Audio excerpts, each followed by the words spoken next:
प्रयोजन क्या है, ये थोड़ी चर्चा मैं आपसे कर चुका हूँ। 45 वर्षों तक गुरुदेव श्री ने स्वर्णपुरी तीर्थ धाम में बैठकर समय शास्त्र, परमागम शास्त्र और अन्य परमागमों की व्याख्या की। समय सार उन्हें इतना भाया कि जब से उन्होंने परिवर्तन किया तब से एक दिन भी उनके स्वाध्याय में से समय सार का विच्छेद नहीं हुआ। अखंड धारा बहती रही और उस अखंड धारा में ही उन्होंने जिनवाणी के अनेक रहस्यों का स्पष्टीकरण किया है। जिनको उसका गहरा चिंतन मनन नहीं है, उन्हें तो ऐसा लगता है वही वही बात आती है। लेकिन ध्यान से एक एक शब्द को, एक एक वाक्य को ध्यान से सुना जाए तो पता चलता है कि उन्होंने उसमें कितना मर्म खोला है। बहुत कम लोग उसके मर्म को जानने वाले हुए।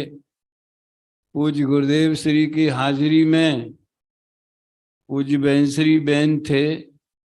कभी कभी गुरुदेव कहते भी थे कि ऐसे श्रोता सभा में रहते हैं तो विषय विशेष खुलता है। जब लालचंद भाई आते थे, डॉक्टर चंदू भाई जो हैं राजकोट से आते थे,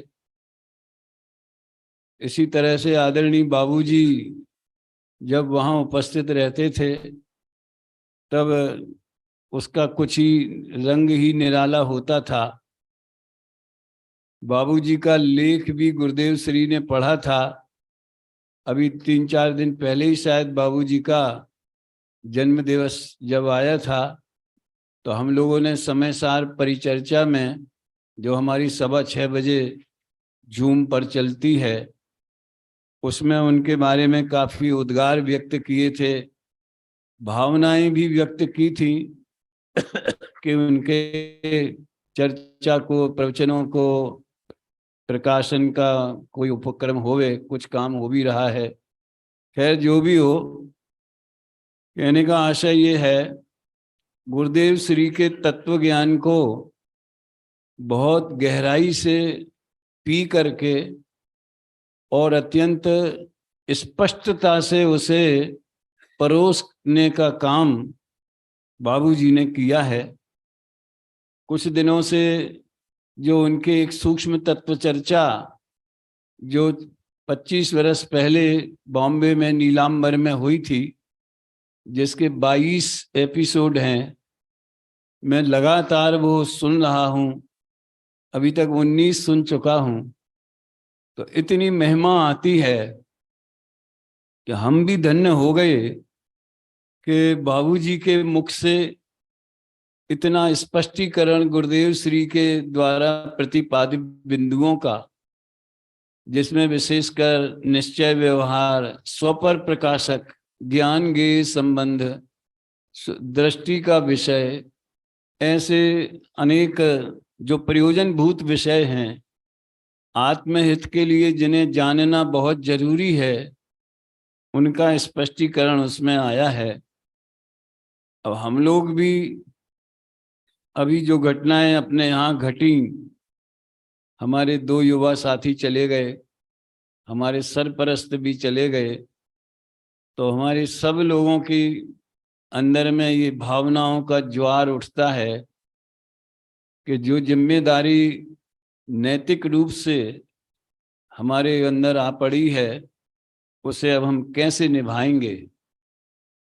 तो बस यही एकमात्र कर्तव्य बचा है कि गुरुदेव श्री की वाणी को स्वयं रसपान करें और ऐसे कार्यक्रमों से उसे जन जन तक पहुंचाएं।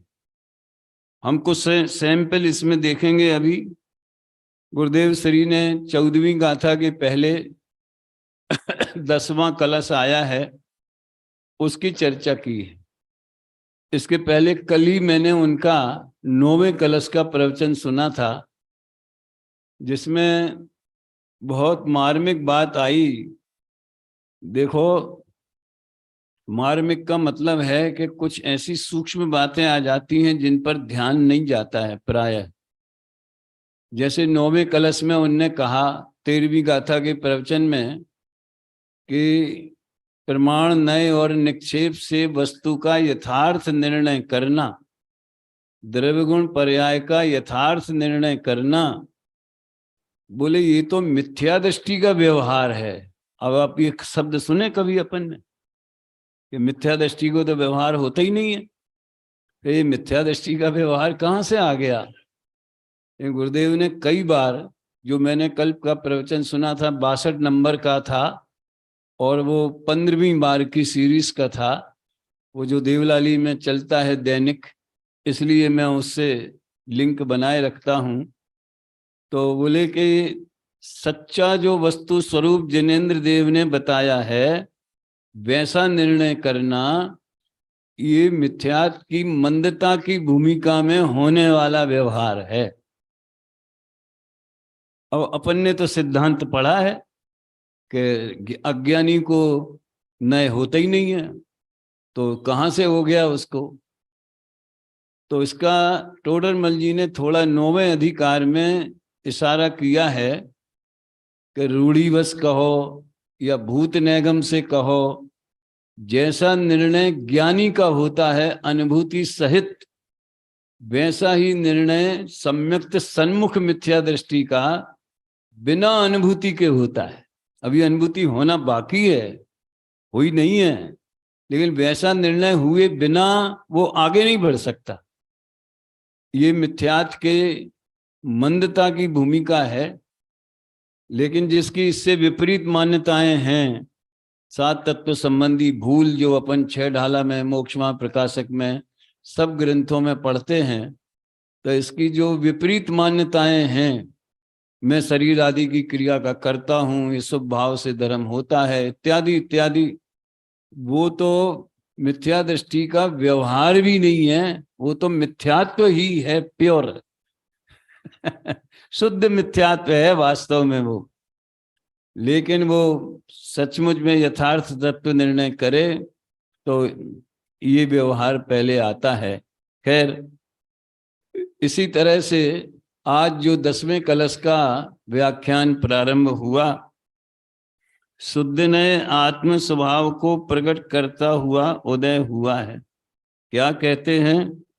त्रिकाली वस्तु आनंद स्वरूप भगवान, उनकी शैली की ये विशेषता है, वो जो शब्द उसमें हैं, उन शब्दों का जो भी भाव, आध्यात्मिक भाव है उनके भीतर, वो उसे खोलते। वाक्य पूरा भले न पढ़ें, लेकिन जो शुद्ध नए शब्द आ गया तो पहले शुद्ध नए की चर्चा करेंगे। आत्म स्वभाव, तो क्या है आत्म स्वभाव? त्रिकाली वस्तु आनंद स्वरूप भगवान, उसका दृष्टि करने से शुद्ध नए का विषय जो पूर्ण है, उसका अवलंबन लेने से पर्याय में शुद्ध नए प्रकट होती है। कहने का आशय ये है कि जब पहले निर्णय किया था तो दोनों नयों से निर्णय किया था, व्यवहार नय से भी, अशुद्ध नय से भी, शुद्ध नय से भी।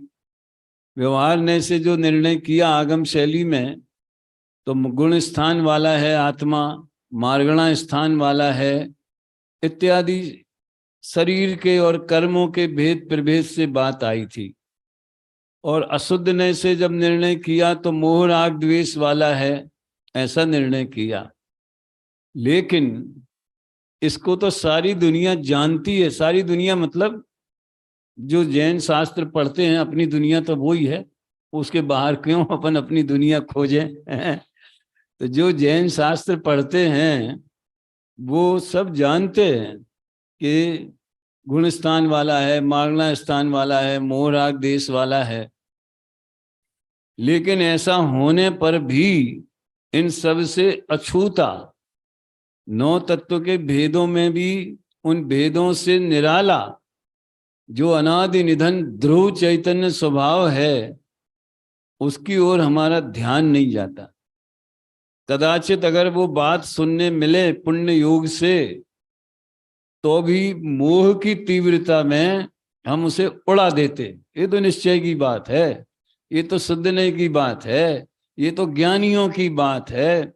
अरे मैं वर्तमान में ऐसा हूं, जिसे गुरुदेव के दैनिक प्रवचन में आप रोजाना सुन सकते हैं, वो जो सवेरे अरन चैनल पर आता है, हूं परमात्मा छू एम नक्की कर।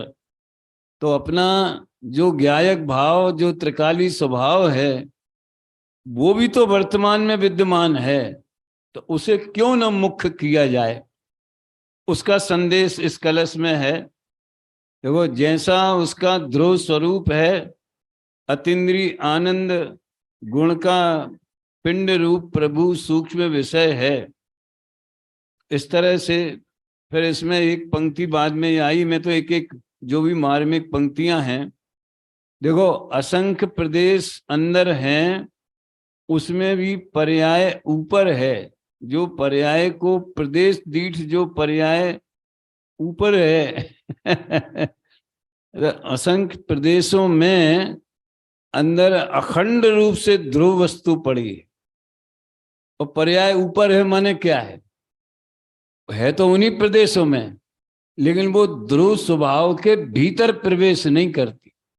जैसे यहाँ ये अपन ने ये तो व्हाइट लगा रखा है, ये भी समझ लो स्क्रीन है। अब जो इसमें अक्षर दिख रहे थे, ये ऊपर थे कि भीतर थे कि नीचे थे, कहाँ थे? हैं? है तो इसी पर थे ना, लेकिन इसके अंदर उन्होंने प्रवेश नहीं किया।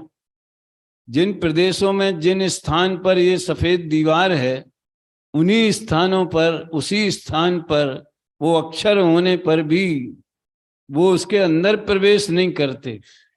ऐसा उदाहरण पहले आया है, जैसे पानी में तेल की बूंद पड़ जाती है तो वो ऊपर ऊपर तैरती है। तो स्वभाव भाव दृष्टि से ऊपर की बात है, क्षेत्र की दृष्टि से ऊपर की बात नहीं है। फिर कहते हैं प्रदेश दीठ जो पर्याय की समीप में ध्रुवता पड़ी है। गजब! ऐसे शब्दों को मतलब हमें चुनना चाहिए, इस पर ध्यान जाना चाहिए, इस पर रिमार्क होना चाहिए, अंडरलाइन होना चाहिए। जो भी हम बच्चों को भी ट्रेनिंग देते हैं कि गुरुदेव के प्रवचन में क्या देखना, तो बच्चों को सिखाने के लिए तो कहते हैं कितने दृष्टांत आए, वैराग्य का क्या प्रकरण आया, वो पूरा सॉर्टिंग करो, उसकी खाते खोलो, कहाँ कहाँ क्या आया।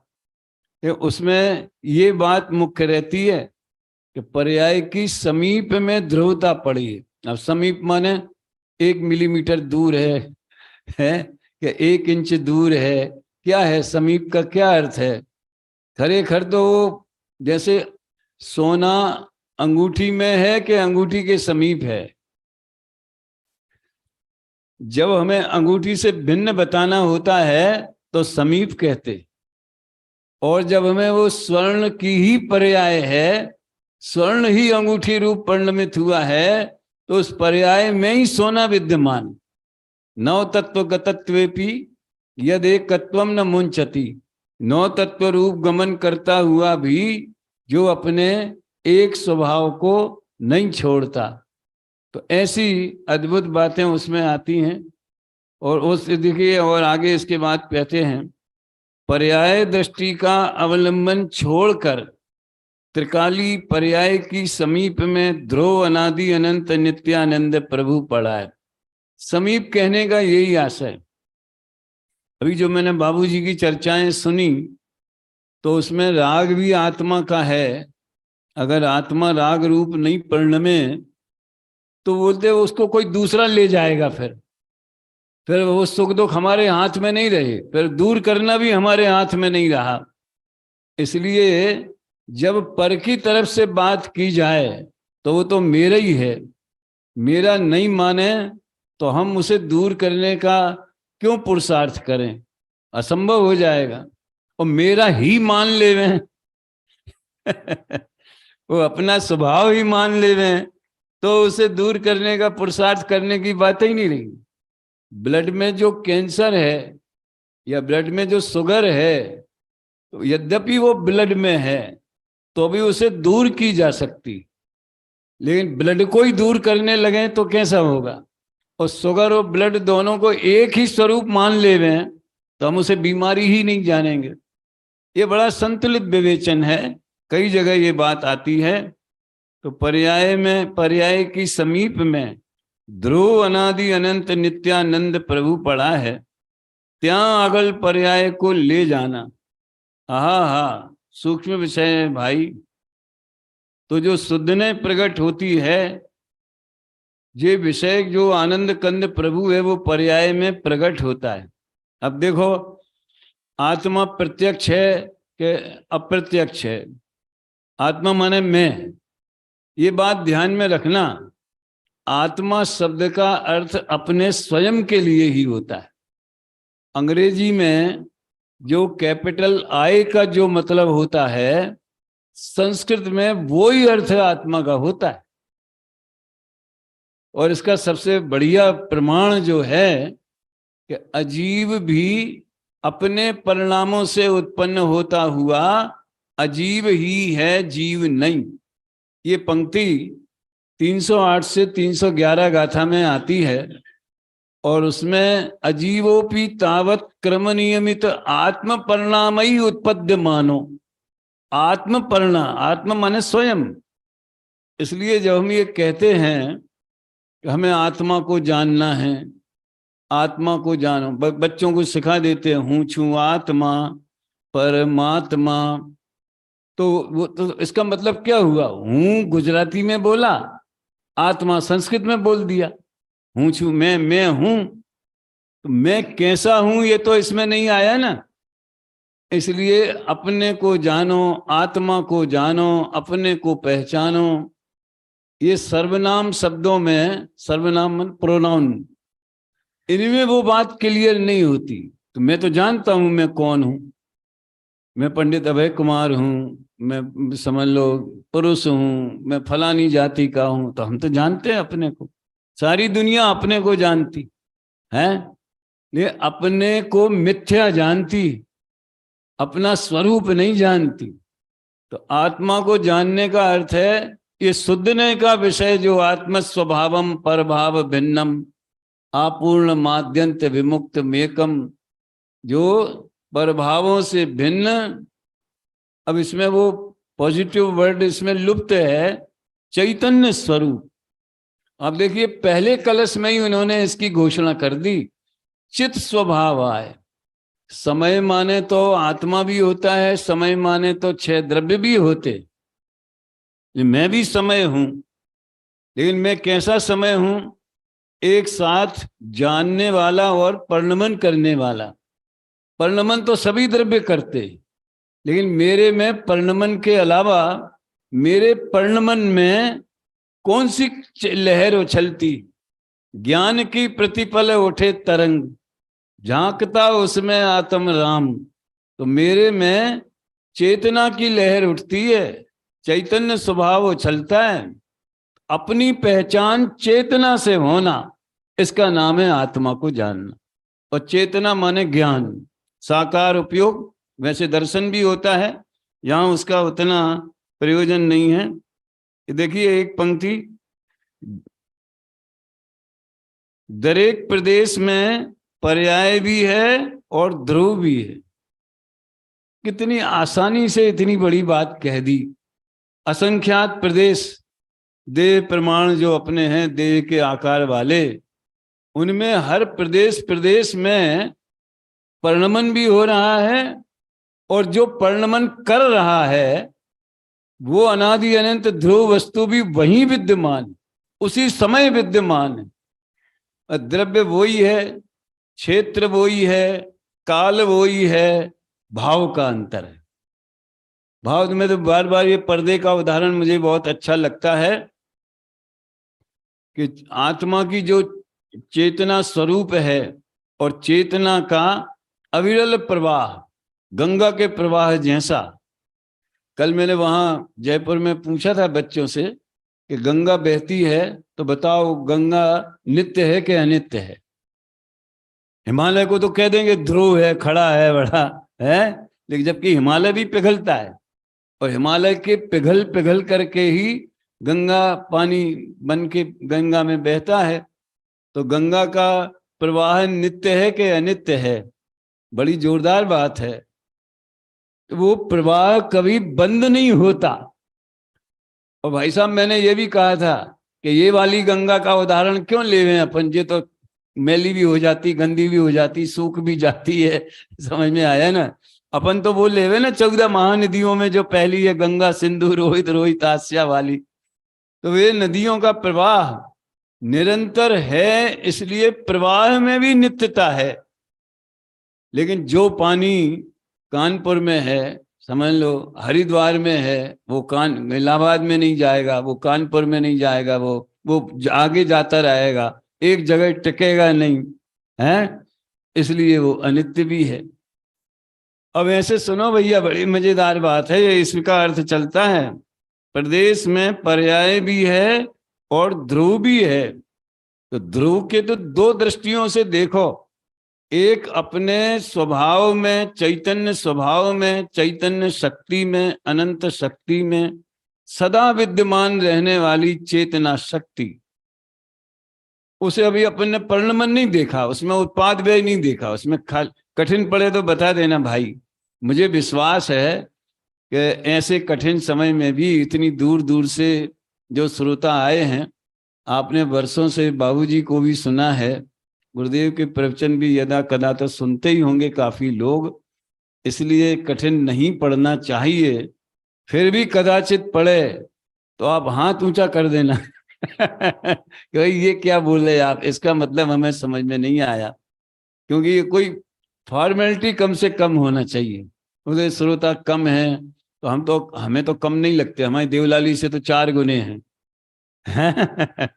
और हमारा तो एक फार्मूला है, कम श्रोता सुखी वक्ता। बहुत पहले से कहता हूं मैं एक बार ज्ञान चक्र लेके एक गांव में गए थे, सायगढ़, 2 जन थे। हमने कहा घबराओ मत, कम श्रोता सुखी वक्ता, और गहराई से और आनंद से अपन तत्व चर्चा कर सकते हैं। तो यहाँ तो ना कम है ना ज्यादा है, जितनी कैपेसिटी है समझ में आया ना? तो कोई भी विषय प्रकरण अगर आपको सेटिंग नहीं हो रही है दिमाग में, तो चेतना का अविरल प्रवाह, तो चेतना में सदा कायम रहती है, ये उसकी ध्रुवता है। लेकिन प्रतिपल उठे तरंग, मति ज्ञान की, श्रुत ज्ञान की, अवध ज्ञान की, केवल ज्ञान की, और केवल ज्ञान में है क्या? चेतना। अभी कल ही परसों कोई बात चली थी हमारी चर्चा में, तो इस पे मैंने ध्यान दिलाया, केवल रवि किरणों से जिनका संपूर्ण प्रकाशित है अंतर। अभी तक वो मेरा ध्यान तो उस पर सिद्ध पूजा पे ज्यादा जाता था, तुम्हारा चित प्रकाश कैवल्य। हे भगवान, ये जो केवल ज्ञान है ना, व्यवहार से देखें तो इसमें लोकालोक दिखाई पड़ता है, लेकिन वास्तव में देखें तो वो लोकालोक भी चैतन्य का ही प्रकाश है, वो लोकालोक का प्रकाश नहीं है। ये बड़ी मजेदार बात है? हमें अपने ज्ञान में ये माइक और ये सामने की चीजें दिख रही हैं, ये तो ज्ञेय की तरफ से कथन है, वास्तव में ये चैतन्य की तरंग का ही प्रकाश है, चैतन्य ही है? हाँ, तो उसी तरह से केवल रवि किरणों, केवल ज्ञान रूपी सूर्य की किरणों से क्या प्रकाशित हुआ? केवल ज्ञान रूपी सूर्य की किरणों से जिनका अंतर, यानी जिनका ज्ञायक स्वभाव, जिनका ध्रुव स्वभाव, वो प्रकाशित हो रहा है। कैसे? कि वो ध्रुव स्वभाव में से ही वो किरणें आ रही। सूर्य की किरणें वास्तव में सूर्य को ही प्रकाशित करती हैं। उसी तरह से हे नाथ, आप छायिक भाव से, केवल ज्ञान से अपने स्वरूप को प्रकाशित करते हैं। 143 गाथा। श्रुत ज्ञानी भी श्रुत ज्ञान से पक्षातिक्रांत होते हैं, और केवली भगवान केवल ज्ञान से पक्षातिक्रांत होते। ऐसी ऐसी गंभीर बातें हैं। तो पर्याय भी है और ध्रुव भी है।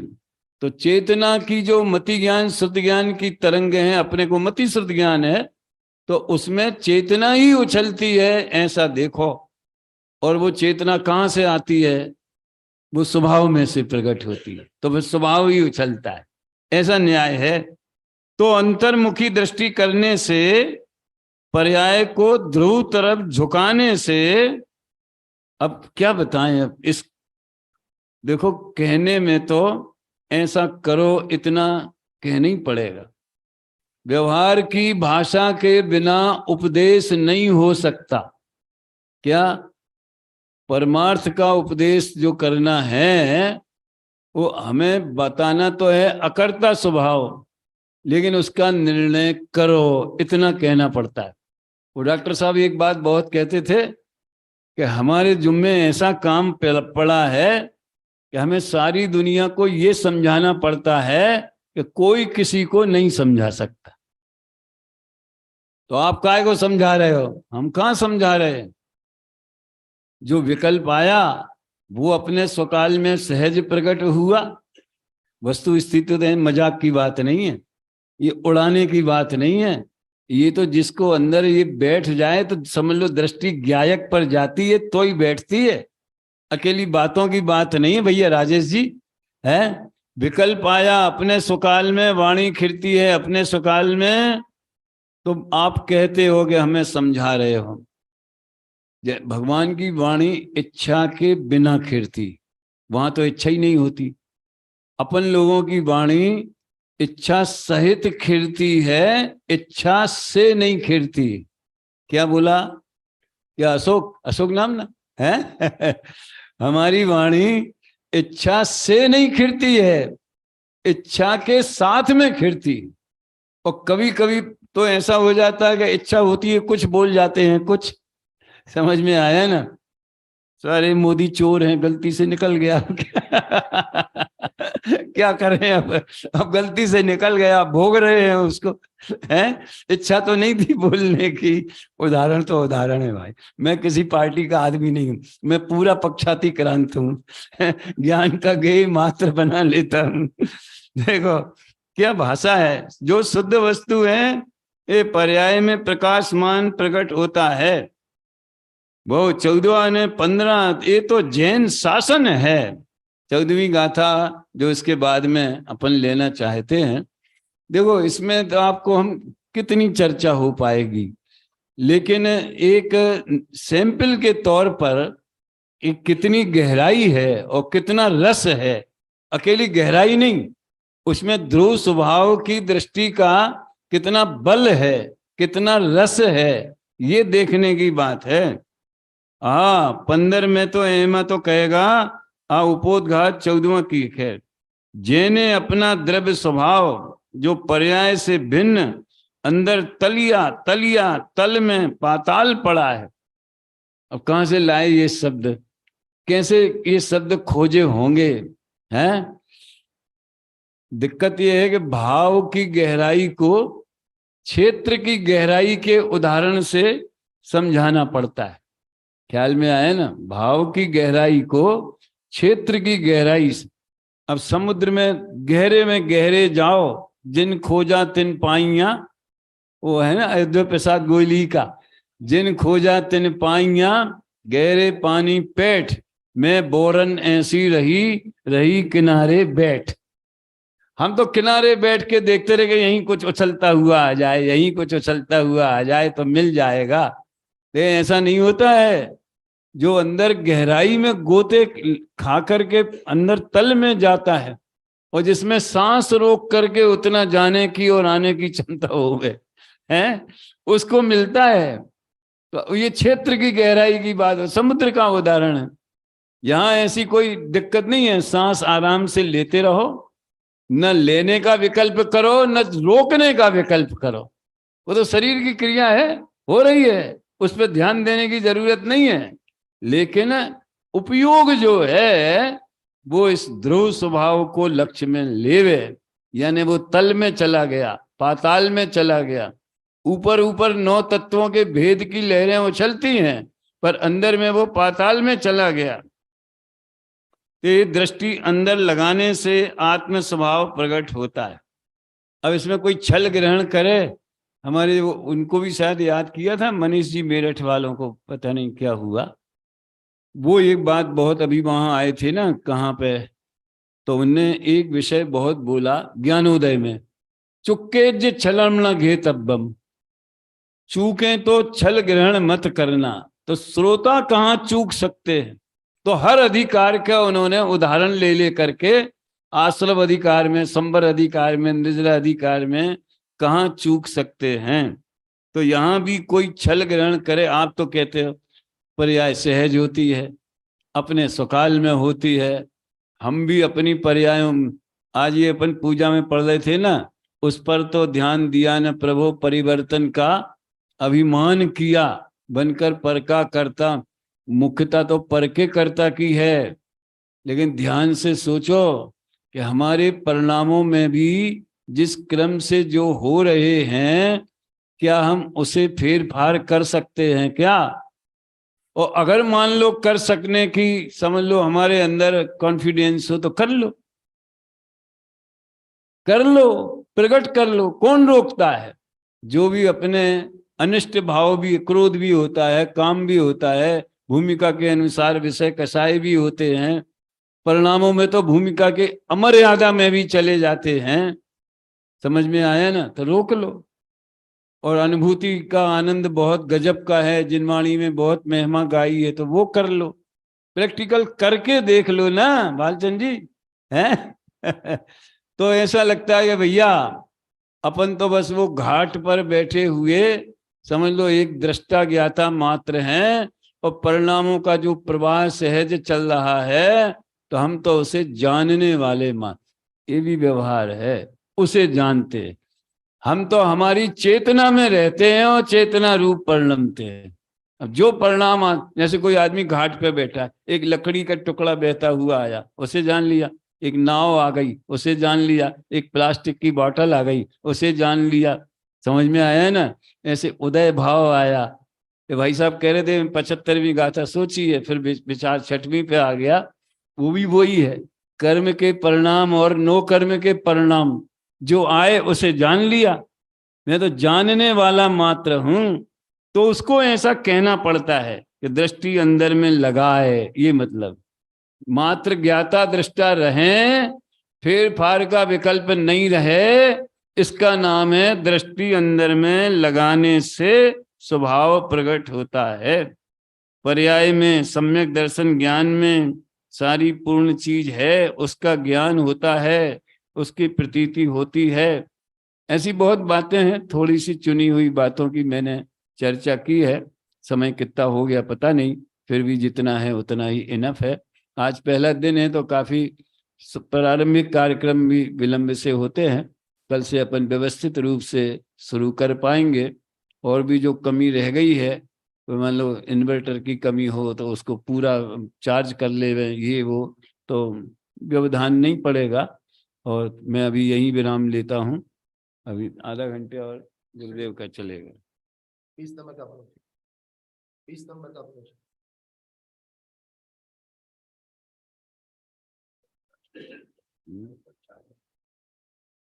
ये ना,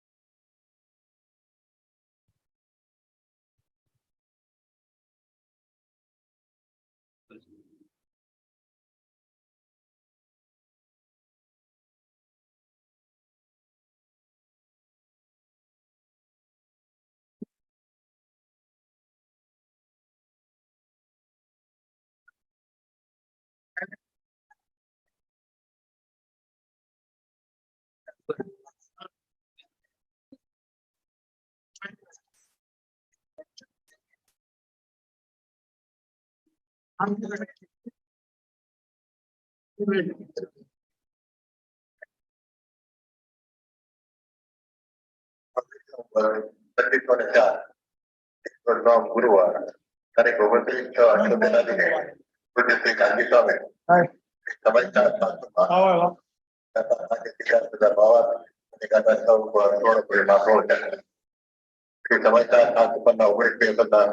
नंबर नमो भूये सौर्यन्तां नमो भूये नमो भूये सौभाग्यं नमो भूये सौख्यं नमो भूये सौभाग्यं ओंकारमेन्दु संयुक्तं दयं रामदन्मोक्षणं देवं सारायणं मंगलम भगवान मंगलम कुरुमंगलाय विजेन्द्र मंगलम नमः कानून विद्यार्थी आर्थिक सवाय सवाय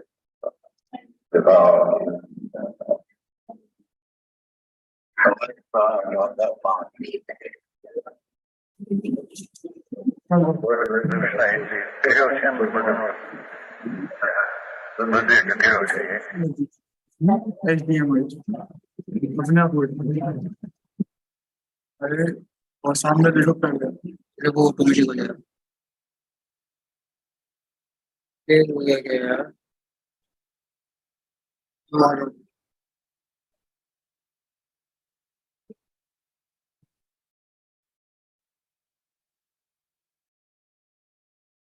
अरे यार पढ़ने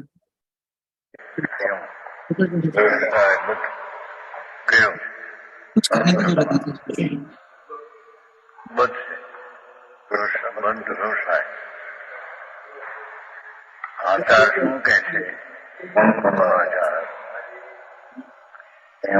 समय साल ने हमारा निज वैभव देखाई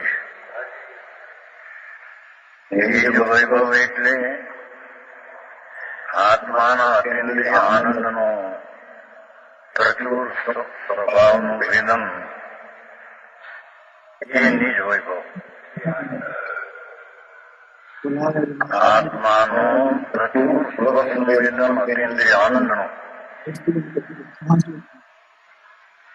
એ નિજ વૈભવ એ નિજ વૈભવથી હું કઈ સમજના એમ કે કેમ છે ચાર નિમિત્ત અને પાંચ મારું ત્રણ નિમિત્ત ઉપાદાન મારું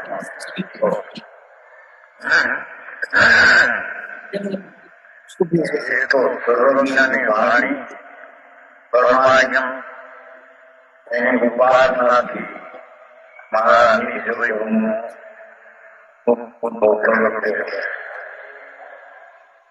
નિમિત્ત અજ્ઞાન સર્વજ્ઞાની વાણી એ સિવાય નિમિત્ત બની શકે એ નિમિત્ત છે અને એમાં મારું નિજ વૈભવ આનંદ પ્રગટ્યો છે અન્ય મતનો એકાંતનો નિરાકરણ કરવા અતિ નિષ્કુશ યુક્તિથી નિર્ણય કરીને મારું નિજ વૈભવ પ્રગટ્યો છે સમજાણું કાંઈ નિયમ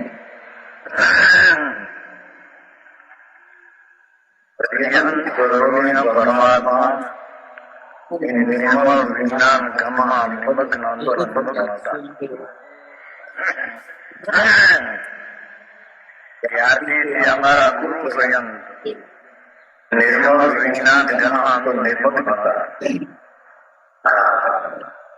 એ સંતોએ એમને મહેરબાની કરી કૃપા કરી પ્રસાદી રૂપ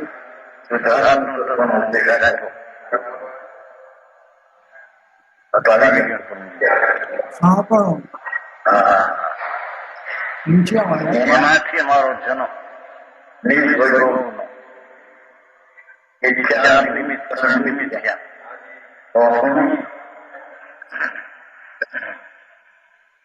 ઇન્દ્રિય આનંદ નો પ્રચુર વેદન એ મારા અનુભવની મોર છાપ મુદ્રા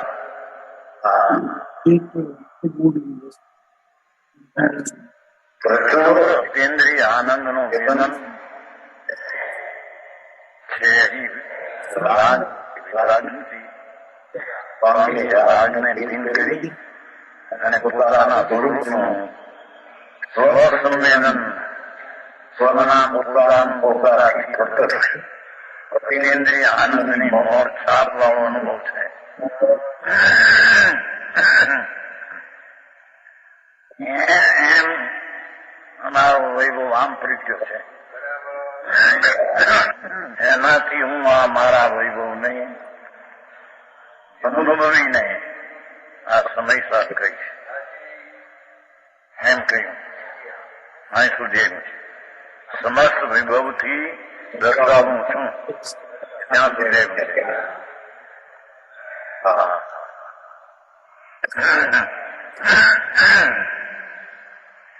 જો દર્શાવું શું કહે છે મને એવું વ્યવસાય કે હું હવે આ મારા નિજ વૈભવથી આ સમય સારને કહું. પણ જો દર્શાવું દેખાડું કે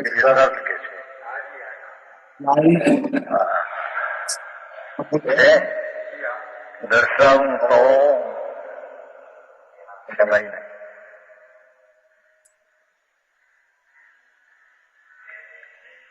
સ્વયં પોતે જ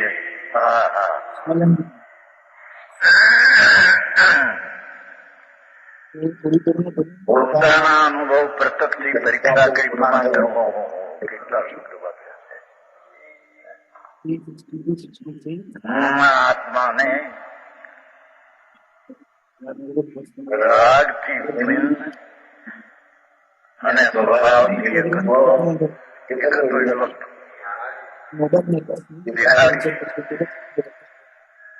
પણ દેખાડીશ તો તમારે સબ એટલી છે.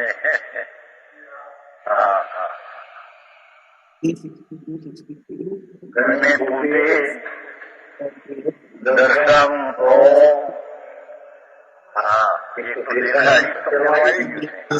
દેખાડીશ પણ દેખાડું તો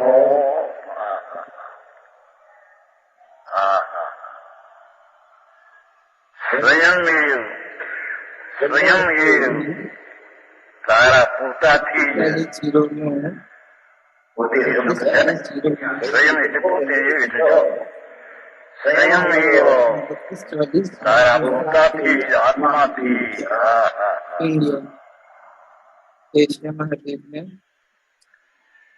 પોતાના અનુભવ પ્રત્યક્ષથી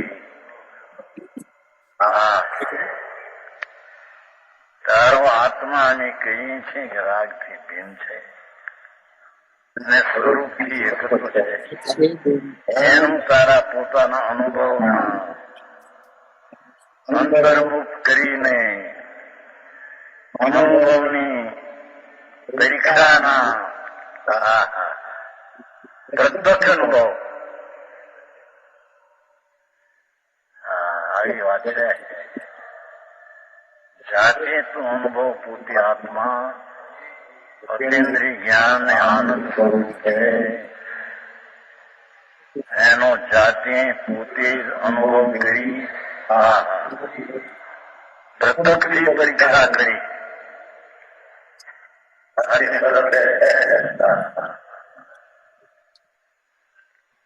આનંદ નું પ્રત્યક્ષ થાય એ રીતે અનુભવ પ્રત્યક્ષથી પરીક્ષા અનુભવ પરીક્ષાથી અનુભવ કરીને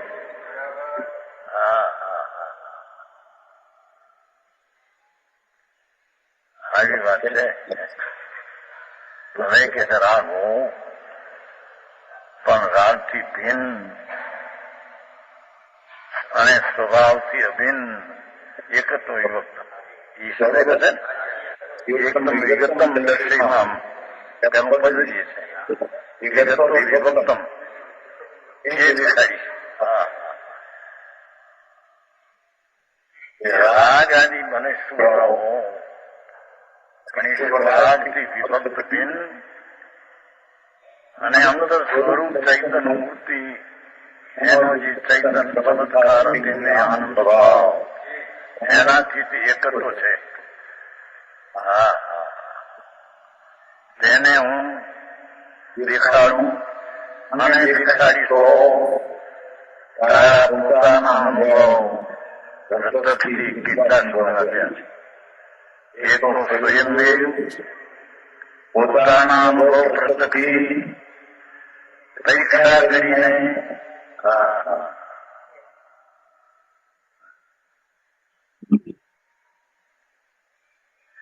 આત્મા અતિન્દ્રિય આનંદ સ્વરૂપ છે અને રાગની પ્રેમ છે એમ અમે જે કહ્યું એનું પણ પરીક્ષા અનુભવની પરીક્ષા પ્રત્યક્ષ પ્રગટ કરીને પ્રમાણ કરી અનુભવ કરીને પ્રમાણ કરી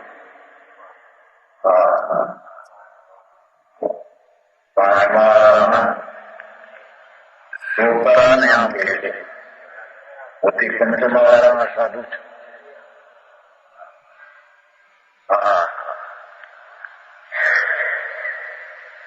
અંદર વસ્તુ છે અતિન્દ્રિય જ્ઞાન ને અતિન્દ્રિય આનંદ એનાથી એકત્વ છે અને રાગનો ચાહતો રાગથી વિપદનો કેમ છે એ તને દેખાડું અને જો દેખાડું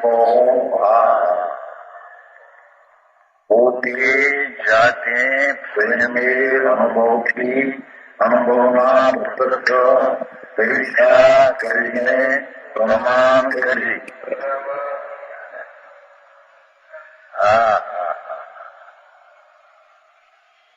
તને એમ ખાતરી થવી જોઈએ અને કઈ છે એવું જ આત્મા છે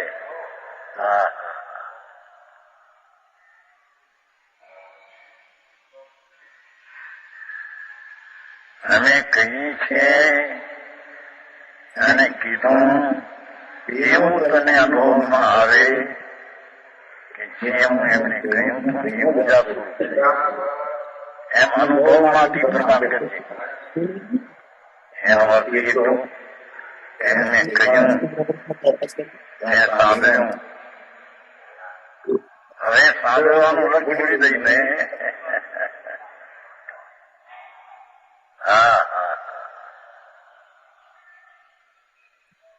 પોતે જાતે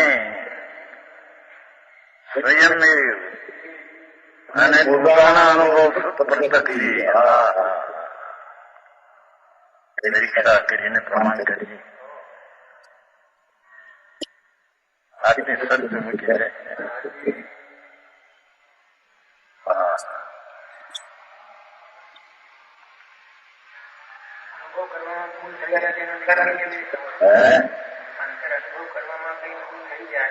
પૂર્ણ થાય એમ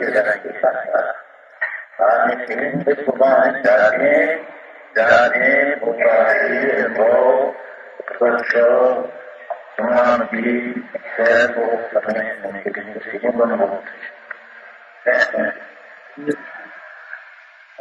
અનુભવથી પરીક્ષા કરીને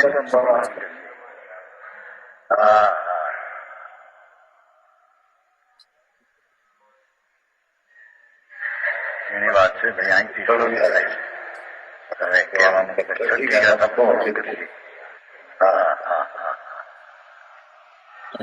આવી વાત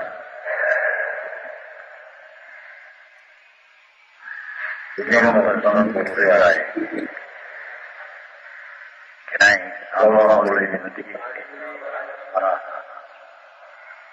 વાળામાં પડ્યા એને ખબર નથી કઈ રીતે અનુભવ થાય અને અનુભવ થાય તો શું થાય એ કે છે કે સાક્ષાત પોતે પોતાથી પોતાના ભેદા સ્વયં એ પોતે જ પોતાના અનુભવ પ્રત્યક્ષથી પરીક્ષા કરી પ્રમાણ કરવું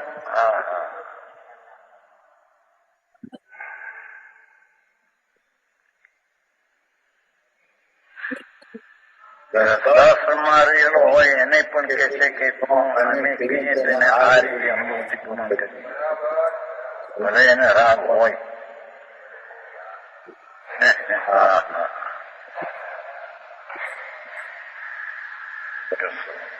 મુનિઓ હોય ને તો રાગી આવે અને એ રાગથી પૃથક છે એમ અનુભવ કરીએ છીએ.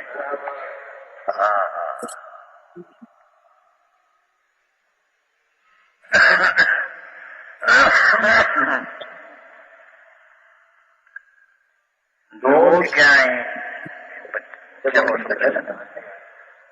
અક્ષર માત્ર અલંકાર યુક્તિ આદિ પ્રકરણોમાં ચૂકી જાઉં તો દુષ્કર્મ કરવામાં સાવધાન ન થવું.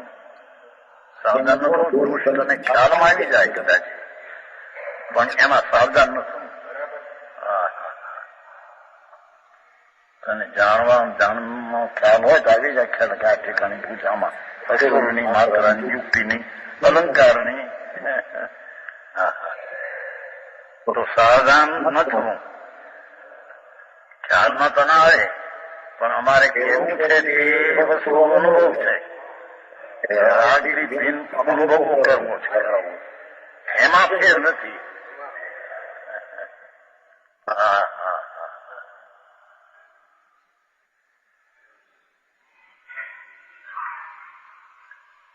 કેમ કે શાસ્ત્ર સમજવાના પ્રકાર બહુ છે. ઘણી જાત યુક્તિ, ધાતુ, અલંકાર, માત્રા, અક્ષરો ઘણા પ્રકાર.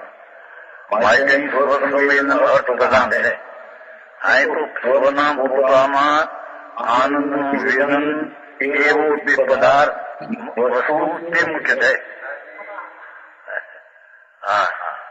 એ કોઈ વ્યાકરણ ને સંસ્કૃત ને એના કોઈ ફેરફાર હોય એને તો પકડીશ નહીં.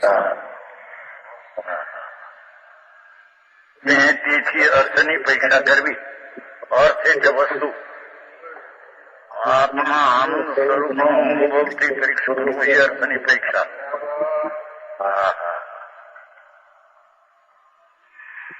અર્થની પરીક્ષા જે વસ્તુ છે એનો અનુભવથી અર્થ છેલ્લે તો આવે છે ને તત્વાર્થ. તત્વને જાણીને અર્થ જે છે એને જાણીને અર્થમાં સિદ્ધ થશે.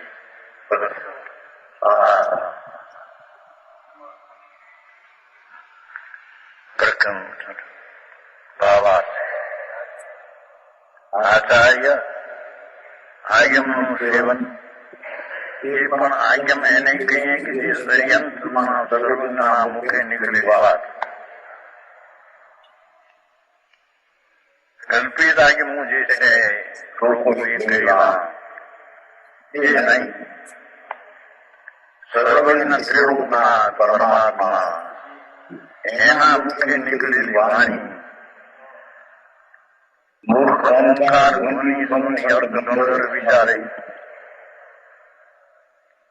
એ વાણીને અહીંયા આયમ કહેવામાં આવે છે.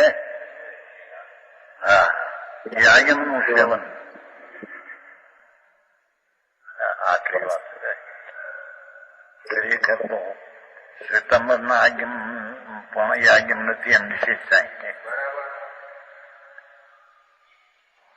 એમાં સેવન અને અનુભવમાં નિમિત્તે થાય એમ છે નહીં.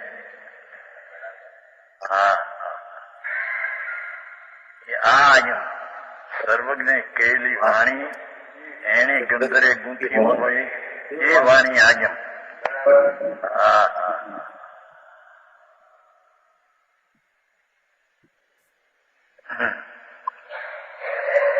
એ આયમનું સેવન એક વાત. યુક્તિ અવલંબન જેટલા એકાંતિક છે એ નિષ્ઠોષ યુક્તિથી એનું મેં ખંડન કર્યું છે. નિરાકરણ કરીને અમને અનુભવ થયો છે. જેટલા 363 પાખંડ છે એ બધાની યુક્તિથી અમે નિરાકરણ કર્યું છે કે એ વસ્તુ ખોટી છે. હા હા એની વાત બહુ એવો વખત બે વાત બરાબર ગુરુનો ઉપદેશ.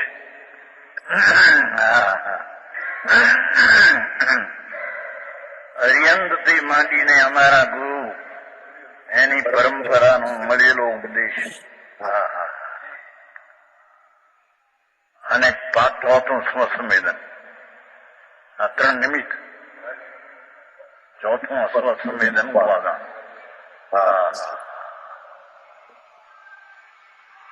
એ ચાર પ્રકારે ઉત્પન્ન થયેલ પોતાના જ્ઞાનના યોગથી મારા જ્ઞાનમાં નિજના યોગથી એકત્વ વિભક્ત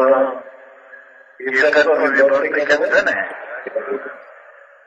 અંતરપૂર્ણ અતિન્દ્રિય આનંદ જ્ઞાનથી એકત્વ છે. રાગાની વિકલ્પથી પૃથક છે ખરો રાગાની પણ છે પૃથક. વ્યવહાર રત્નત્રયનો જે વિકલ્પ છે એ રાગથી પણ પૃથક આત્મા છે.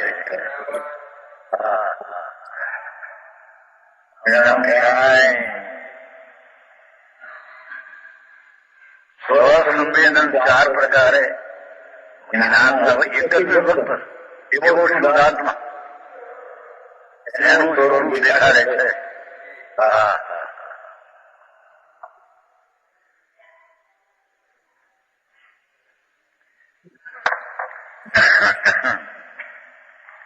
ગમે તે પ્રકારનો શુભ રાગ હો પણ એનાથી તો પ્રભુ આત્મતત્વ ભિન્ન છે. કેમ કે રાગ છે તો આશ્રવ તત્વમાં જાય છે અને આત્મા છે તો જ્ઞાયક તત્વ છે. બે તત્વ તો નવ તત્વમાં જુદા છે. હા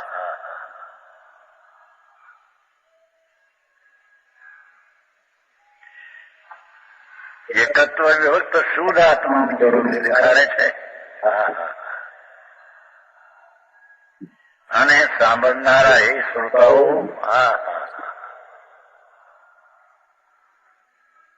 પોતાના સ્વસંવેદન પૃથકથી પ્રમાણ કર્યો. એમણે પેલા કે મુનિને નથી કહ્યું જે શ્રોતાઓ છે. હે બાપુ કરવાવાળી હાથ એ કઈ કર્તવ્ય છે મોક્ષનો માર્ગનો એ તો રાગથી ભિન્ન સ્વભાવથી બિનતી કરતો છે.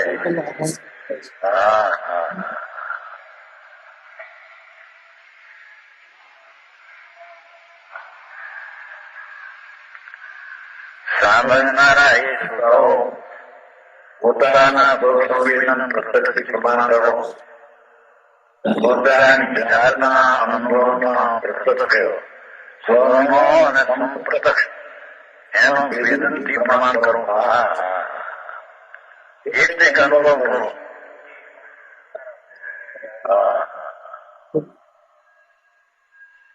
પ્રથમ તો આ કરવાનું છે. પછી આગળ શાંતિ વધે.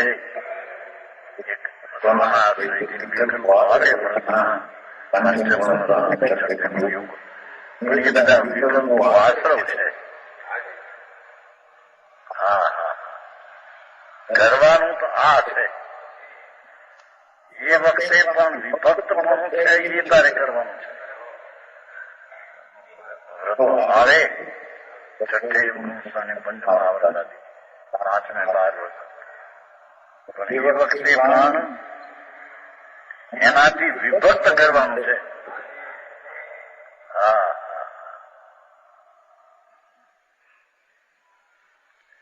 એના એકત્વથી એનાથી વિભક્ત થવાય એમ નહીં.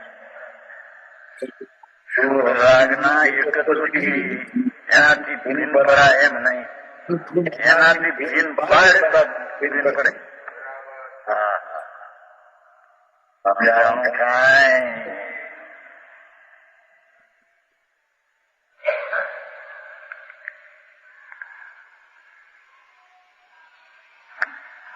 પોતાના સ્વસંવેદન પ્રમાણ કરો. ક્યાંય કોઈ પ્રકારની અધિકારોમાં અનુભવ સિવાય નથી કરવાના. તો એટલો દોષ ન કરવો એમ કહ્યું.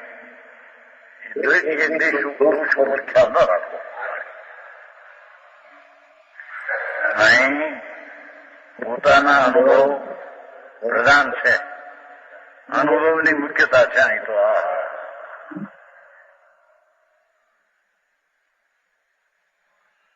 તેનાથી શુદ્ધ સ્વરૂપનો નિશ્ચય કરો એમ કહેવાનો આશય છે. ચૈતન્ય પંડિત ભાગચંદી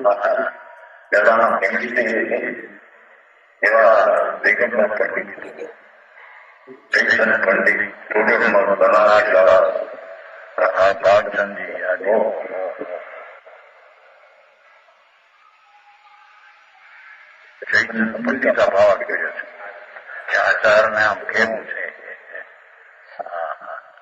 ચાલતી ભાષામાં.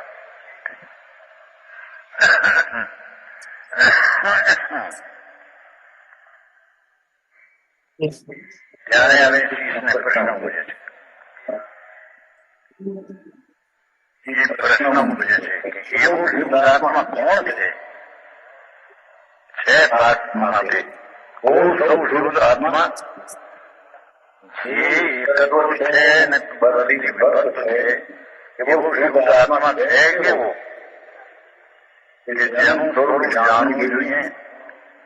શિક્ષણમાં પ્રશ્ન આવ્યો છે કે આવો જે શુદ્ધ આત્મા સ્વભાવથી અદ્વૈત અને રાજથી ભેદ એવું શુદ્ધ આત્મા કોણ છે? કે એનું સ્વરૂપ જાણવું જોઈએ એમ છે ને.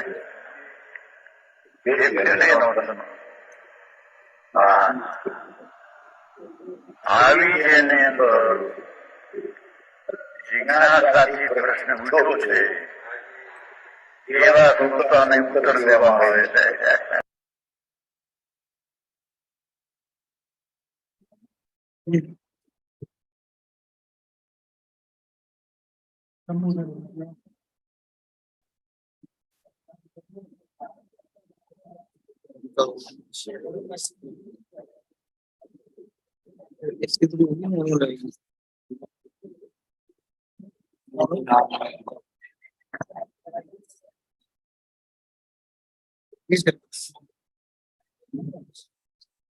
नहीं वही बात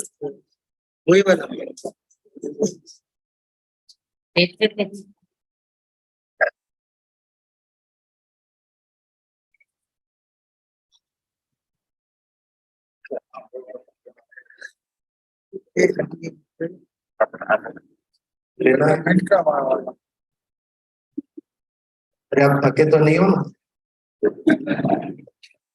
अच्छा नहीं है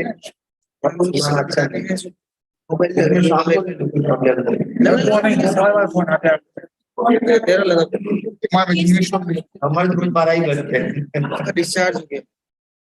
अरे भगवान फोन लाओ यार चार्ज सही हाथ जोड़ो अरे वो फोन लाओ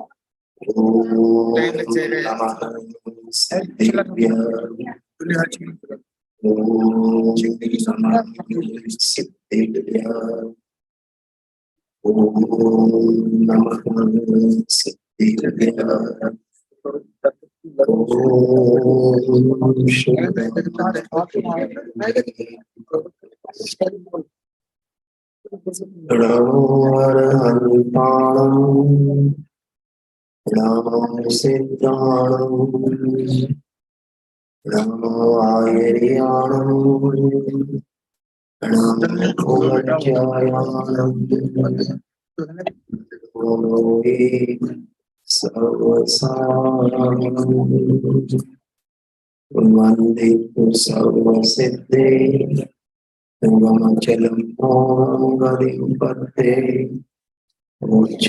समय पापुके वली नमः रसमय साराय स्वानुत्याचकास्ते चित्सभाय भावाय सर्वकामान्तमच्चिते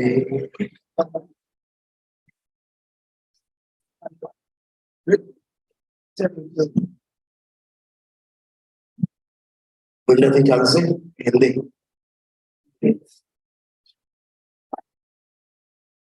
भरत क्षेत्र के भगवान कुंकुम स्वामी रचित ग्रंथादिराज समेसा और छठवीं गाथा पर हमको स्वाध्याय करना है। आज 20 नंबर का प्रवचन 19वीं बात का प्रवचन जो समेसा सिद्धि भाग 1 में प्रिंट हुआ है।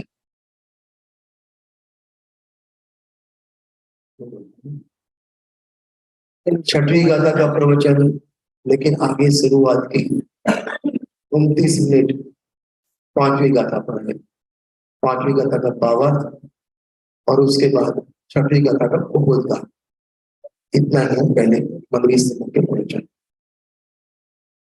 19 बार प्रवचन हुए गुरुदेव से के और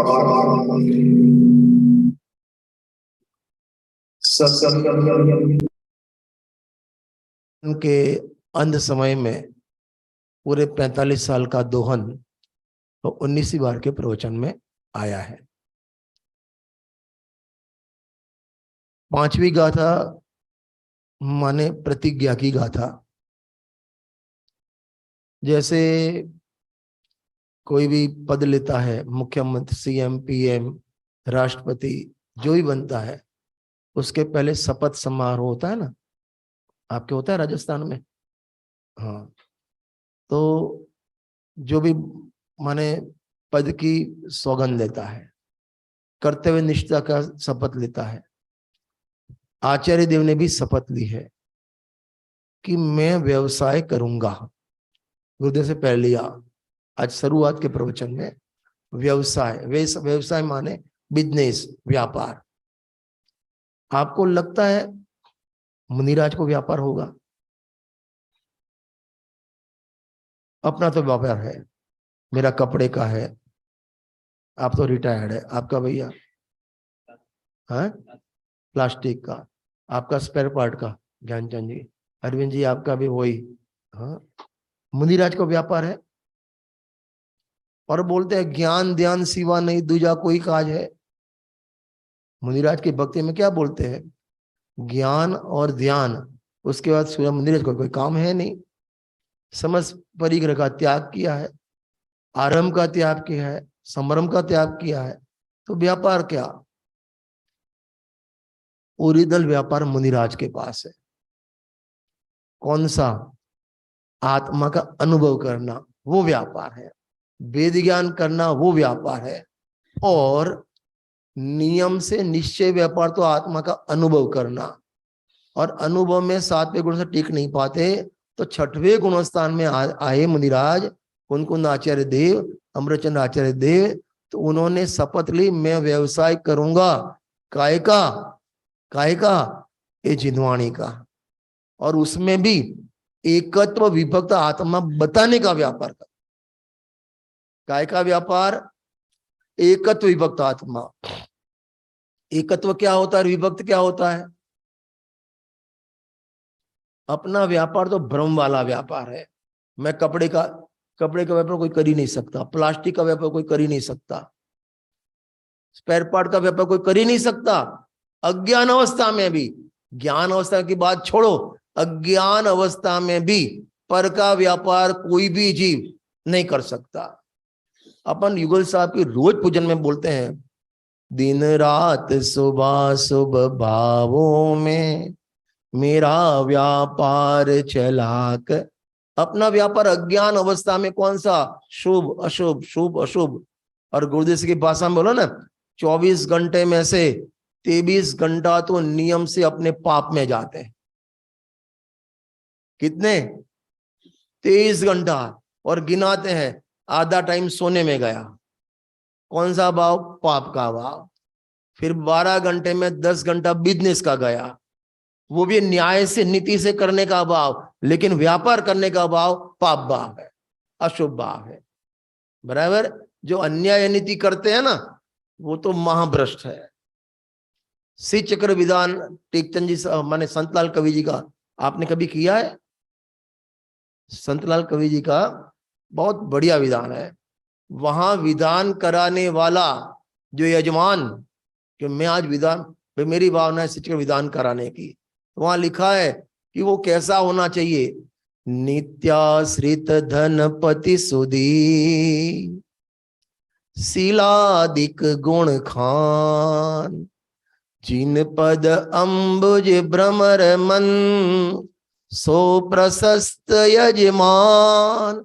नित्याश्रित धनपति माने जो नीति न्याय से कमाई हुआ पैसे वाला हो, अन्याय का पैसा हो, इनकम टैक्स चोरी, सेल टैक्स चोरी, जीएसटी की चोरी हो, अनिति का पैसा हो, शोषित पैसा हो, पीड़ित पैसा हो, वो पैसे शिक्षक विधान तो नहीं कर सकता।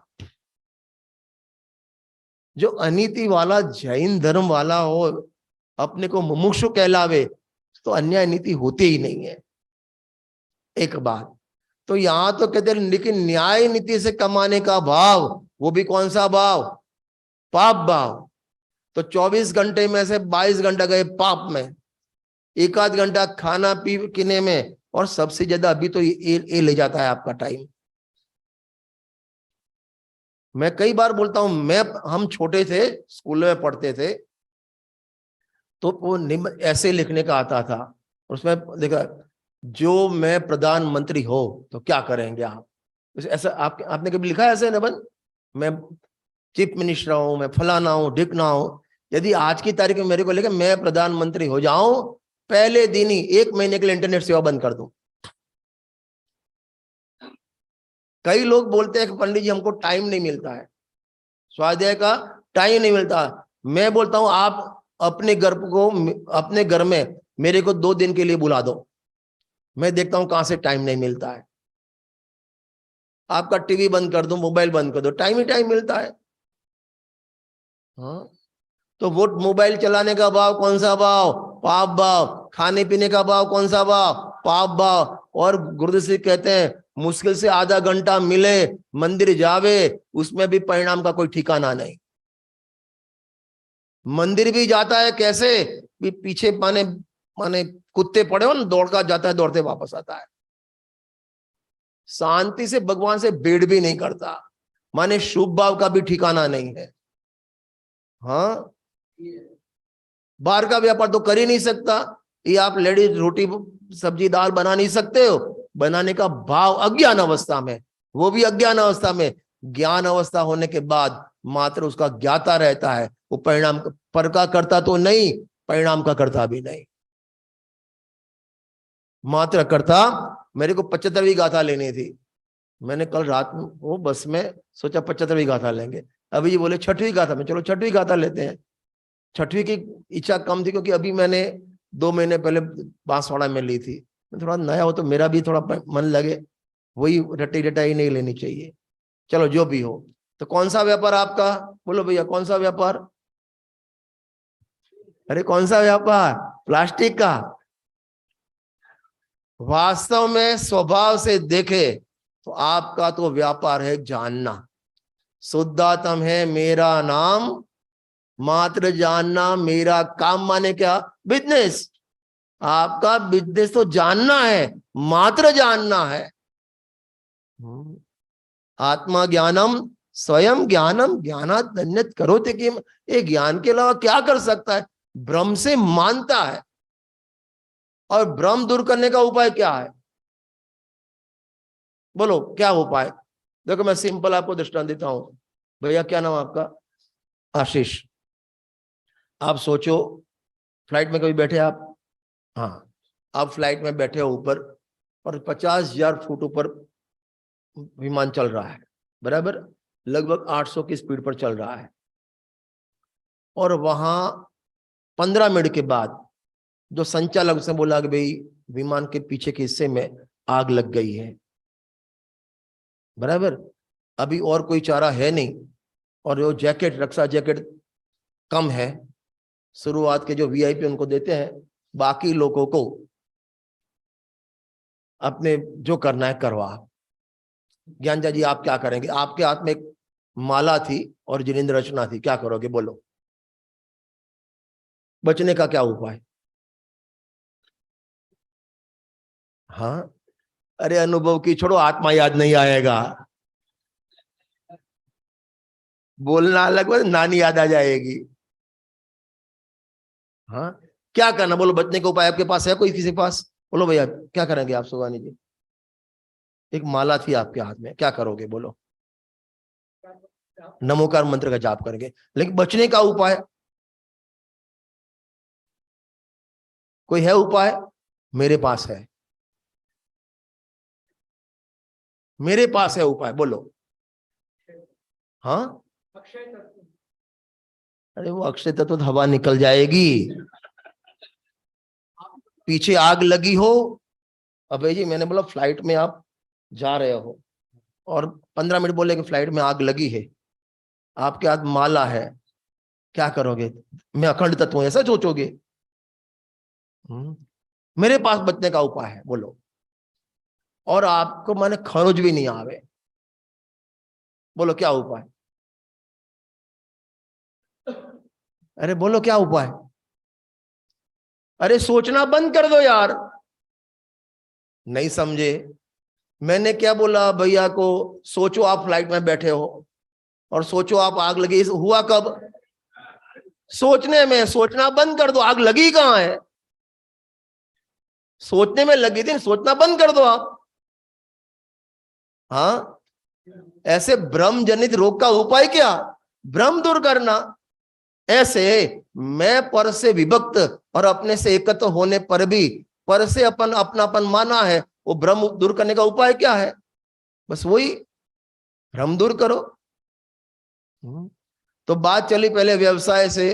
कोई भी अज्ञानी व्यक्ति भी पर का व्यवसाय कर सकता नहीं। अज्ञान अवस्था में शुभ शुभ का व्यापार करता है, बराबर। और ज्ञानी धर्मात्मा निश्चय से 7वें गुणस्थान में मुनिराज की मुख्य बात करे, अपने अनुभव आत्म अनुभव का व्यापार है उनका। और 6वें गुणस्थान में आते हैं तो उनका व्यापार है गुरुदर्शन लिया राग 6 પણ कर्तव्य शू के નથી विभक्त થવું એ कर्तव्य नहीं है, ऐसा भी नहीं। पर्याय में भूमिका अनुसार राग है, भक्ति का, पूजन का, स्वाध्याय का, शास्त्र लिखने का, ये राग है। कर्तव्य क्या? कर्तव्य क्या? उससे विभक्त मैं हूं, मैं ज्ञानमयी आत्मा हूं, ऐसा जानना वो कर्तव्य। गुरुदेव अंत में वो लिया बात। देखो अभी इसमें से प्रवचन में से थोड़ा ले, गुरुदेव के प्रवचन के आधार से। तो 5वीं गाथा में आचार्य देव ने प्रतिज्ञा की कि मैं एकत्व विभक्त आत्मा की बात बताऊंगा। अपन को भी प्रतिज्ञा करनी है। क्या करनी है? अरे अपन को भी करनी है। क्या करनी है? हाँ बोलो ज्ञानचंद जी, क्या? यही प्रतिज्ञा करो कि यही बात सुनूंगा और कोई नहीं सुनूंगा। हाँ, जैसे श्रावकाचार में आता है ना, ऐसी कथा में कान बंद कर दो। कुकथा के समय कान बंद कर दो, सुनना बंद कर दो। ऐसे ही एकत्व विभक्त के अलावा और कोई आत्मा की बात करे वो सुनना नहीं, ये बताना है। ये प्रतिज्ञा करनी पड़ेगी, तब आप वो सीएम पीएम के पद के जो प्रतिज्ञा पत्र होने के बाद वो फाइनल सिग्नेचर करता है ना, तब वो पीएम बनता है। ऐसे ही आप श्रोता तब बनेंगे कुंद आचार्य देव के, अमृतचंद्र आचार्य देव के। कब? ये प्रतिज्ञा करो, यही सुनना है और कुछ नहीं सुनना है। वहां तो लगा राग द्वेष करतार कथा कब न सुनीजे, कहीं कहीं बोलने का भी नहीं, सुनने का भी नहीं। यहां तो कहते आत्मा राग का करता है, आत्मा संसारी है, गुणस्थान वाला है। ये बात हमको नहीं सुननी है, ना कहनी है ना सुननी। और उनको जो अनुभव हुआ उससे बात करेंगे।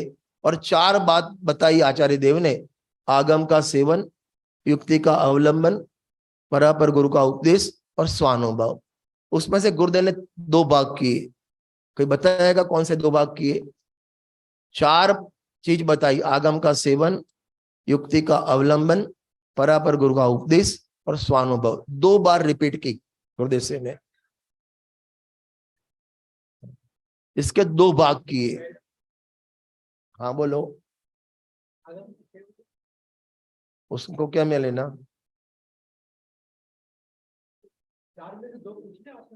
2 भाग किए, 2 पार्ट किए।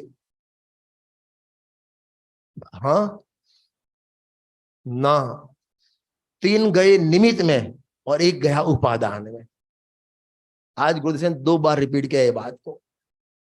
आगम का सेवन निमित्त में, युक्ति वाला अवलंबन निमित्त में, गुरु का उपदेश निमित्त में और स्वानुभव उपादान। गुरुदेव की एक स्टाइल है, ऐसी बात बीच में छोड़ के आगे चले जाएंगे। यदि आपने पकड़ ली तो पकड़ ली। देखो मैं उनका ही प्रवचन, मेरे पास आईपैड नहीं था इसलिए मैंने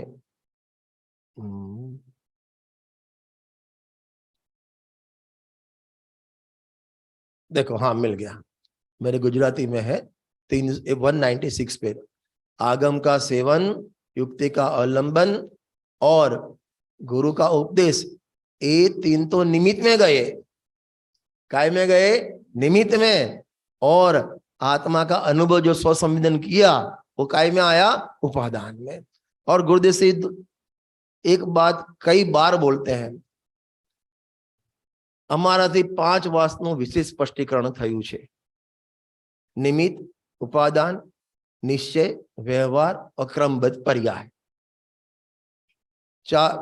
और बोलते थे जब वहां थे पहले 21-21 साल, कहाँ? श्वेतांबर समाज में दीक्षा में, वहां भी निमित्त की मुख्यता थी। और यहाँ आए तो यहाँ कर्म की मुख्यता थी। दोनों जगह माने विपरीतता चल रही थी, उपादान पे कहीं नजर जाती ही नहीं थी।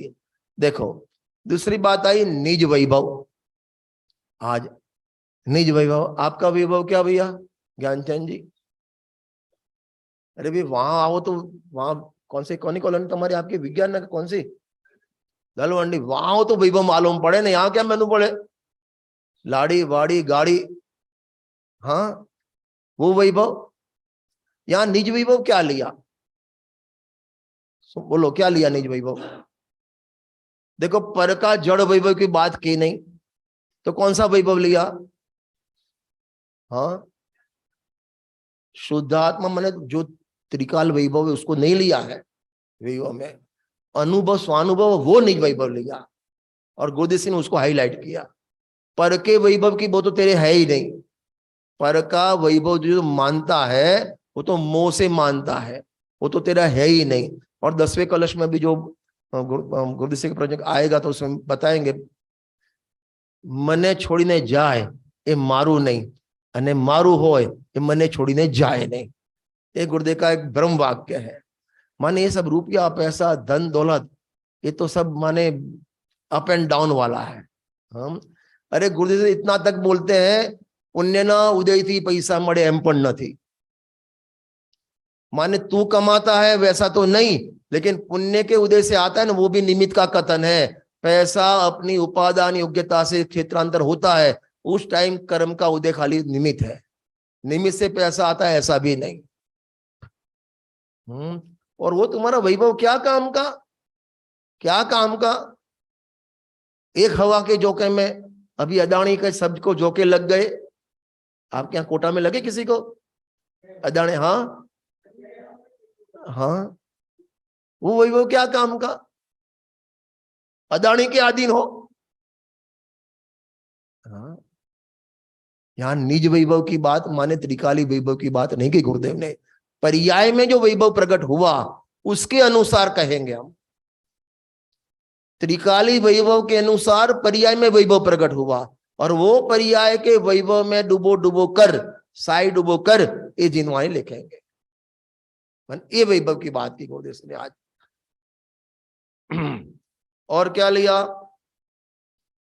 कि पर्याय में राग आदि है, नहीं ऐसा भी नहीं है, लेकिन लेकिन ये नक्की कर, तू इससे एकत्व है कि विभक्त है, तू इससे एक में है कि अलग है।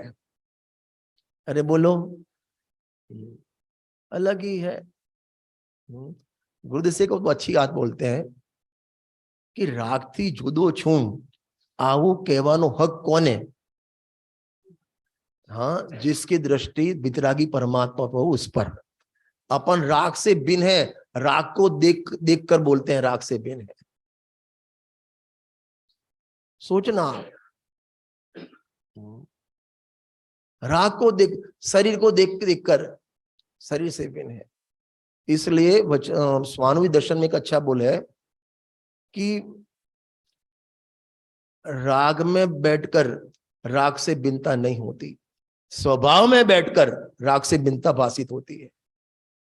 नहीं तो वो तो खाली बातों में रहती है, विकल्प में, मैं राग से भिन्न हूं, मैं राग से भिन्न हूं।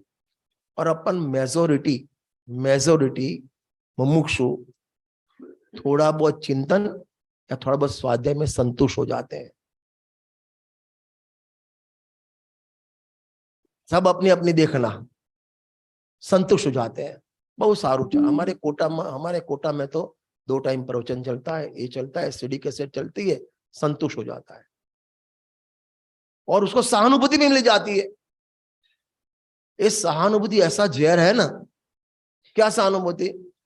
हमारे ससुर तो बहुत धर्म करते हैं, 2 टाइम प्रवचन सुनते हैं, तो उसको सहानुभूति, चलो इससे और क्या ज्यादा और क्या करेंगे, इससे ज्यादा और कितना करेंगे? सुबह पूजन करते हैं, प्रचार करते हैं, प्रवचन सुनते हैं, कितना करेंगे?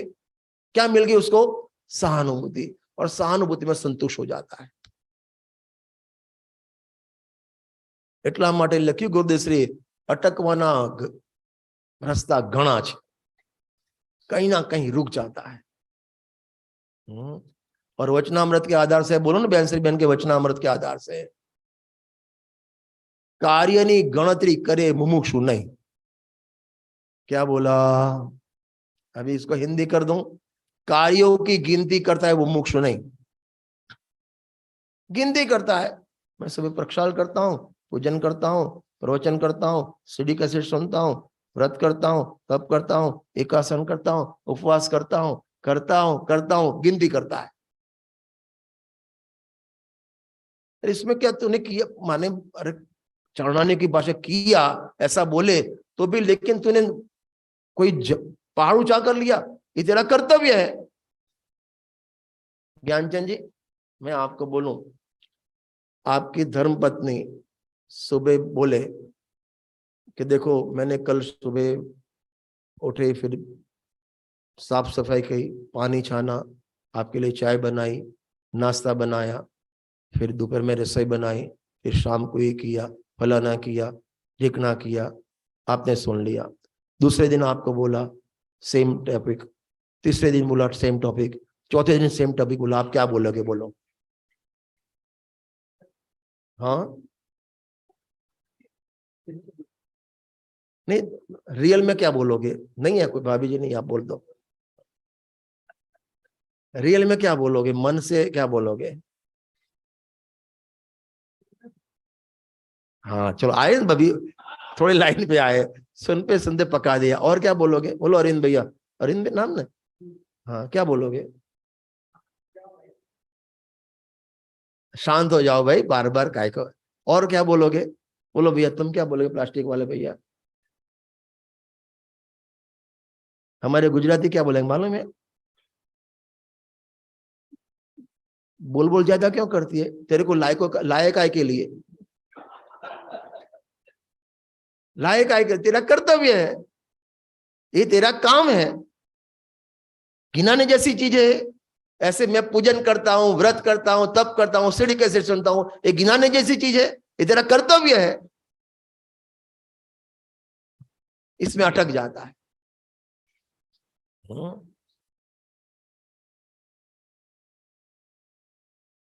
गुरुदेव श्री के 2 वाक्य मेरे जो घर पे समय सारे है ना, उस पे मैंने लिख के रखा है। शुभा धर्म माने, अभय जी थोड़े से बहुत अच्छा लिया है। प्रवचन करता पहला बे वातનું ધ્યાન રાખવું. નંબર 1, શુભ ભાવમાં ધર્મ નથી. નંબર 2, તું બીજાને સમજાવી શકતો નથી. ये दो बात मैंने मेरे समय सार में लिख दी ऊपर. प्रवचन करते समय ध्यान रखना, मैं दूसरे को समझा नहीं सकता और शुभ भाव में धर्म नहीं है. और आज गुरुदेव ने बहुत अच्छी बात ली. अभी जिससे तू विभक्त है वो उससे तेरे को धर्म होगा, वो कहां से आया? एकत्व विभक्त माने अपने से एकत्व और पर माने पर्याय मात्र से राग आदि भाव से आत्मा कैसा है? विभक्त माने भिन्न है. तो भिन्न है तो वो धर्म का कारण कैसे हो सकता है? भिन्न भिन्न कारण हो सके नहीं. तो बात फिर बात आई कि भाई अब आपने कहा आत्मा स्व से एकत्व है, पर से विभक्त है. गुरुदेव ने क्या, आपने कहा मैंने सुना, आपने कहा मैंने सुना. अभी तीसरी बात ली. अब कर्तव्य क्या? कि सुनने का विकल्प भी छोड़कर स्वरूप में जाना, वो कर्तव्य. क्या बोला? आपने कहा मैंने सुना, बस हो गया काम. अब इतने तक तो अपन आए हैं. और गुरुदेव ने बोला आपने कहा मैंने सुना, अब सुनने का भी विकल्प छोड़कर, माने उनका भी देव शास्त्र का भी लक्ष्य छोड़ दो, सुनने का विकल्प भी लक्ष्य छोड़ दो, तो कहां आया उपयोग? स्व में आया. ये करना है. अपन 2 तक तो आ गए. कई महापुरुष ऐसे भी विराजमान होंगे कि जो सुनने तक भी नहीं आए होंगे.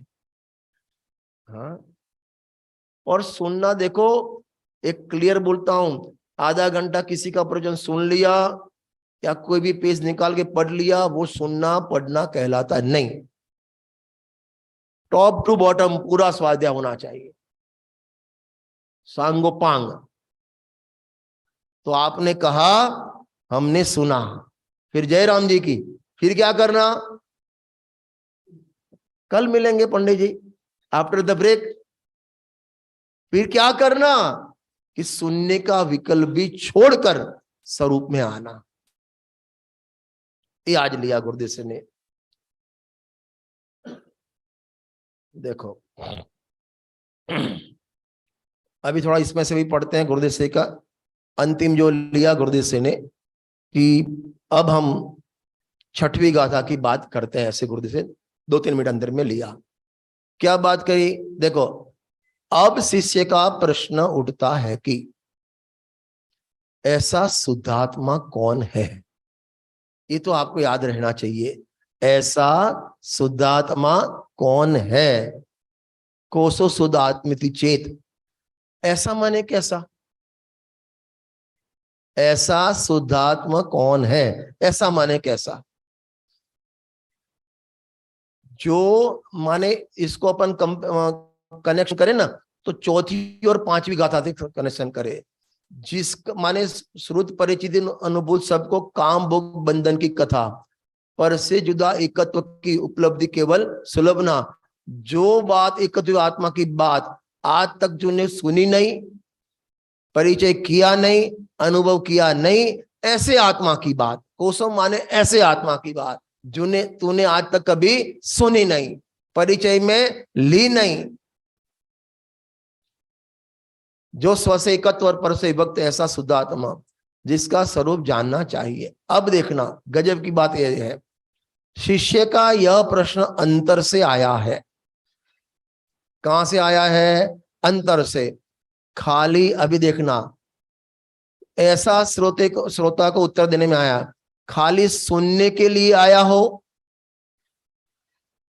आप हिंदी का पेज नंबर 247 है, पढ़ लेना. आप मेरे गुजराती में 197 है. जो खाली सुनने के लिए आया हो. कैसे सुनने के लिए आया हो? कि चलो पंडित जी आए हैं, गुरुवाणी मंथन शिविर है, चलो चले, नहीं तो बुरा लगेगा. इसके लिए 6वीं गाथा नहीं है. ये मेरे वर्ड्स नहीं है. देखो फिर उनमें से पढ़ता हूं. जेने आवी अंतर से जिज्ञासा उठी होए. थोड़ा गुजराती चलेगा ना थोड़ा तो.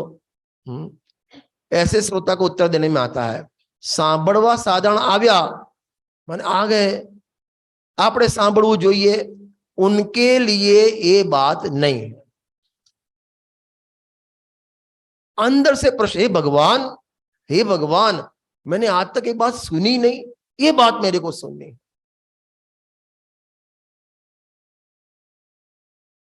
14 मागणा स्थान नहीं सुनना है, जीव स्थान नहीं सुनना है, 3 लोक का स्वरूप नहीं सुनना है, कितने द्वीप कितने समुद्र नहीं सुनना है। कोरोना भी क्या लगता है आएगा फिर से, वो नहीं सुनना है। अंदर से जिज्ञासा, अंदर के जिज्ञासा के लिए गुरुदेव से एक बहुत अच्छा दृष्टांत देते हैं, समुद्र का दृष्टांत देते हैं। समुद्र के मध्य में से जो क्या बोलते हैं आप, भरती उठने क्या बोले, नहीं भरती और ज्वार भाटा, माने ज्वार माने भरती, उठना माने कितनी भी धूप हो, 48 डिग्री टेम्परेचर हो, लेकिन अंदर से जब ज्वार आती है तो उसको कोई रोक नहीं पाता। और जब भाट क्या बोलते हैं, भाटा, हाँ भाटा, तो अंदर सुकुड़ता है। उस टाइम नदियों का करोड़ों लीटर पानी आवे बारिश का, तो भी वो भाटा कोई रोक नहीं सकता, वो क्योंकि मध्य बिंदु से आया है। बस ऐसे ही जिसके अंदर से जिज्ञासा होती है, मेरे को इस भव में मेरे आत्मा का कल्याण करना ही है, ऐसा अंदर से जिज्ञासा होवे। वचनामृत के आधार से बोलो ना, अंदरनी आंतरडी माथी, आत्मे से आनी चाहिए, मेरे को ये सुनना है। फॉर्मालिटी नहीं, रियलिटी। रियलिटी फॉर्मालिटी क्या होता है,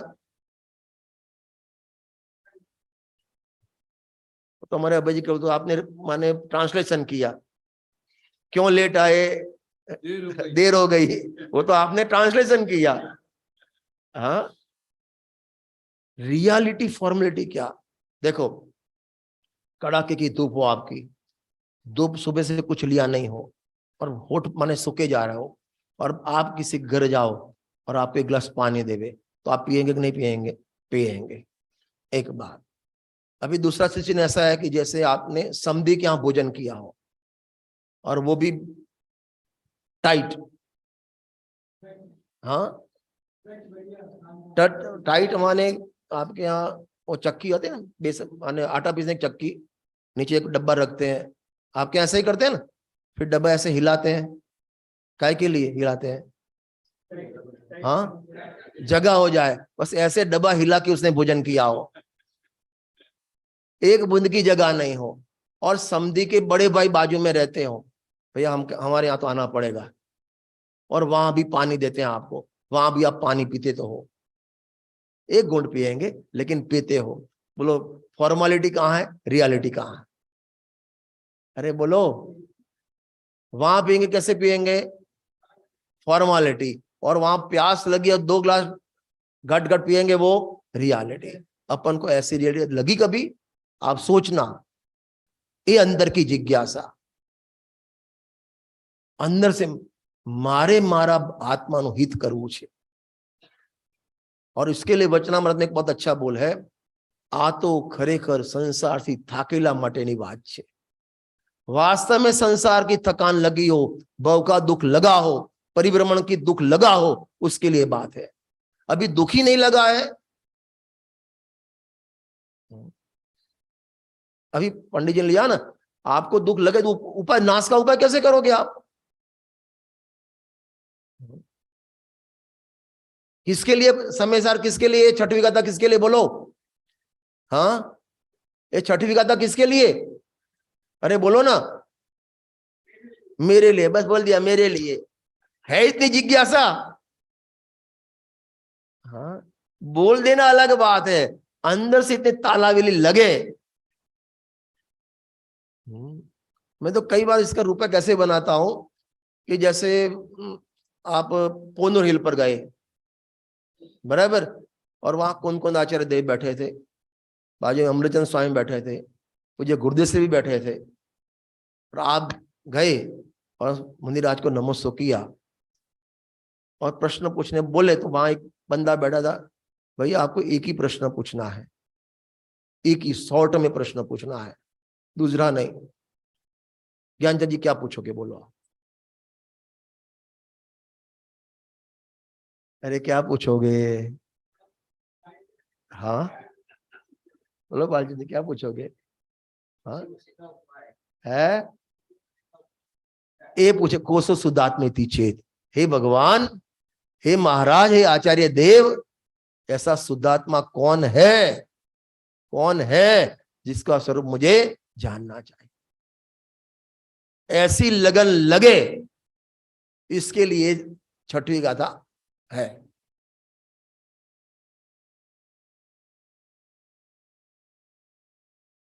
मोदी का सुना है कभी? वो खाता भी नहीं, खाने देता भी नहीं, और मैं सोता भी नहीं।